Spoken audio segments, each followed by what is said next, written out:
ఇదే మేం చేసిన సండే షాపింగ్. హలో అండి, నా పేరు సుమ, మా వారి పేరు Bhaskar. Welcome to my channel Subha world. It's Sunday evening. ఇంట్లో కొన్ని గ్రాసరీస్ అయిపోయాయని చెప్పేసి అలా బయటకు వెళ్తున్నామన్నమాట.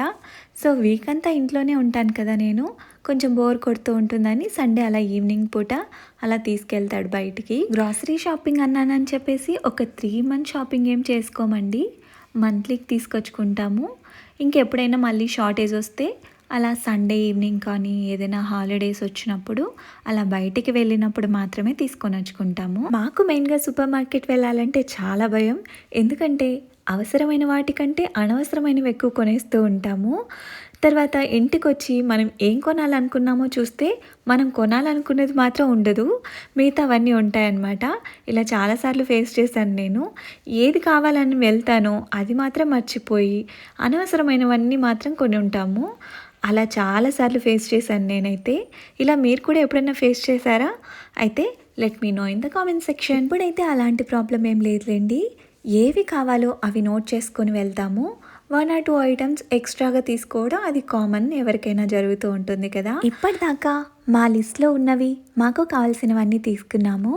ఇప్పుడు చేసే షాపింగ్ నా నయనానందం కోసం అంతే. కొనకపోయినా కాలు నొప్పి వచ్చే వరకు తిరగాలి. Why? Because I'm obsessed with decorative and cookware items అనమాట. అలా అని నేను ఏం కొనను అని కాదు, కొంటాను అని కాదు. ఏదైనా కొంటే మాత్రం అది నాకు చాలా యూస్ఫుల్, అంటే మల్టిపుల్గా యూజ్ అవ్వాలి, లేదంటే చాలా నీడెడ్ అయి ఉండాలి. అలా అంటేనే కొంటాను. ఇంకా బయటికి వచ్చినప్పుడు హ్యాపీగా ఫీల్ అవ్వడమే కాదు, ఎలాంటి జంక్ ఫుడ్ తింటాము అనే ఒక భయం కూడా ఉంటుంది. ఆల్మోస్ట్ నేనైతే కంట్రోల్గానే ఉంటాను. భాస్కర్ మాత్రం ఉండలేడు, అదొక్కటి భయం అంతే. ఇంకా బజ్జీల బండి మాత్రం కనిపిస్తే ఖచ్చితంగా అక్కడ బైక్ ఆగుతుంది. తను తింటాడు, నాతో కూడా తినిపిస్తాడు. అక్కడ బజ్జీలు తినడానికి ప్రాబ్లం ఏం లేదండి, చాలా టేస్టీగానే ఉంటాయి ఎక్కడైనా కూడా బజ్జీలు. కానీ వాటికి వాడే ఆయిల్తో భయం అంతే. అందులోనూ నేను ఇంట్లో డీప్ ఫ్రైడ్ రెసిపీస్ చాలా రేర్గా చేస్తూ ఉంటాను. అందుకే భాస్కర్కి ఎప్పుడు బజ్జీలు కనిపించినా తినాలనిపిస్తూ ఉంటుంది. అందుకే ఈసారి నేను ఆ ఛాన్స్ ఇవ్వకోకుండా ఈ బజ్జీ మిరపకాయలు అయితే చూశాను, చాలా ఫ్రెష్గా ఉన్నాయి, అందుకే తీసుకొచ్చాను అనమాట. బయట తినే కంటే మనం ఇంట్లో చేసుకొని తినడం బెటర్ కదా. బయట ఎందుకు తినకూడదంటే ఆల్మోస్ట్ అందరికీ తెలిసిన విషయమే, ఆయిల్ని రీయూజ్ చేస్తూ ఉంటారు. అలా ఆయిల్ని రీయూజ్ చేయడం వల్ల ఆయిల్లో కార్సినోజెనిక్స్ అనేటివి ప్రిపేర్ అవుతాయన్నమాట. అలాంటి ఆయిల్లో డీప్ ఫ్రై చేసిన ఐటమ్స్ మనం తింటే మన బాడీకి చాలా హార్మ్ఫుల్. అందుకే దాదాపు అవాయిడ్ చేస్తాం మేమైతే బయట తినడానికి. ఎప్పుడో ఒకసారి తింటే ఓకే, కానీ చాలామంది రెగ్యులర్గా తింటారండి.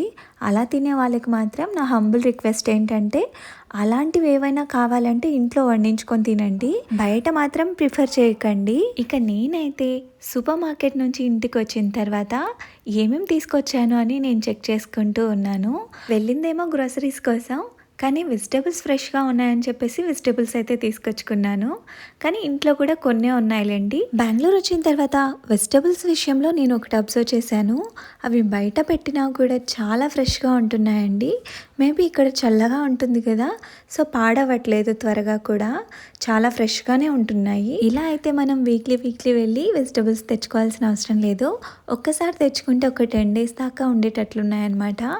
నాకైతే ఒక 10 daysకి ఒకసారి వెజిటేబుల్స్ తెచ్చుకున్నా చాలా అనిపిస్తుంది. ఇక్కడ మా షాపింగ్ లిస్ట్లో లేనిది మాత్రం ఈ బొరుగుల ప్యాకెట్ ఒక్కటే. నాకు బొరుగులు ఉప్మా అంటే చాలా ఇష్టం, అందుకే తీసుకొచ్చుకున్నాను. అది కూడా ఉప్పు బొరుగులు కాదు ఇవి. నాయుడుపేటలో ఎప్పుడు అడిగినా కూడా ఉప్పు బొరుగులే దొరికేవి, ఇక్కడ మాత్రం ప్లెయిన్ బొరుగులు దొరికాయి. ఇక మా డిన్నర్ టైం అయిందని నేను అన్నీ తీసుకొస్తూ ఉంటే భాస్కర్ పెద్ద యూట్యూబర్ అయిపోయావని చెప్పేసి కామెంట్ చేస్తూ ఉన్నాడు. అందుకే నాకు నవ్వు వచ్చింది. నేను తెచ్చేది మళ్ళీ చెడగొట్టావని చెప్పేసి నేను తీసుకొచ్చినవి మళ్ళీ వెనక్కి తీసుకెళ్ళి మళ్ళీ తీసుకొస్తూ ఉన్నాను. ఇంకా నవ్వుకుంటూ ఉన్నాడు అనమాట భాస్కర్ చూసి. మీరు కూడా నవ్వుకుంటారని చెప్పేసి ఆ క్లిప్ అయితే యాడ్ చేశాను. ఇక లంచ్ కానీ డిన్నర్ కానీ ఎప్పుడు చేసినా కూడా వంట చేయడం మాత్రమే నా వంతు, అవన్నీ అరేంజ్ చేయడం భాస్కరే చేస్తాడు. కానీ ఇప్పుడు సార్ పలకరు, ఎందుకంటే మ్యాచ్ వస్తుంది. అందుకే సూపర్ మార్కెట్ నుంచి కూడా చాలా తొందరగా తీసుకొచ్చాడు. ఇంకా డైనింగ్ టేబుల్ ఉన్నా కూడా కింద కూర్చొని తినడమే ఇష్టం సార్ గారికి. అసలు ఒక్కసారి కూడా దీని మీద కూర్చొని తినలేదు. కానీ పేరుకు మాత్రం డైనింగ్ టేబుల్ మాత్రం తీసి పెట్టుకున్నాడు. ఎంతమంది ఇలా డైనింగ్ టేబుల్ పెట్టుకొని కింద కూర్చొని తింటారో కూడా కామెంట్ చేయండి. నేనైతే ఆఫ్టర్నూన్ చికెన్ బిర్యానీ చేశాను, అదే తింటున్నాం మేము. ఇంకా ఈ చికెన్ బిర్యానీలోకి రైతా ప్రిపేర్ చేశాను. ఇందులోకైతే గోంగూర చట్నీ చాలా బాగుంటుందండి. ఇక్కడ గోంగూర పెద్దగా దొరకట్లేదు, అందుకే చేయలేదన్నమాట. ఇంకా ఆల్మోస్ట్ మేము సండే బ్రేక్ఫాస్ట్ చెయ్యము. ఆఫ్టర్నూన్ వండితే అదే నైట్కి ఉంటుంది. చాలా తక్కువ పని నాకైతే సండే వంట విషయంలో మాత్రం. మిగతా ఎక్స్ట్రా యాడ్ ఆన్ అవుతాయిలేండి మిగతా వర్క్స్ అయితే. అందుకే వారమంతా ఎదురు చూసే సండే అలా వచ్చి ఇలా వెళ్ళిపోతుంది మెరుపు తీగలాగా. మీరు కూడా సండే విషయంలో నాలాగా ఫీల్ అయితే ఖచ్చితంగా కామెంట్ చేయండి. తర్వాత అయితే మేము మా డిన్నర్ ఫినిష్ చేసామన్నమాట. అంతేనండి మా సండే ఈవినింగ్ వ్లాగ్.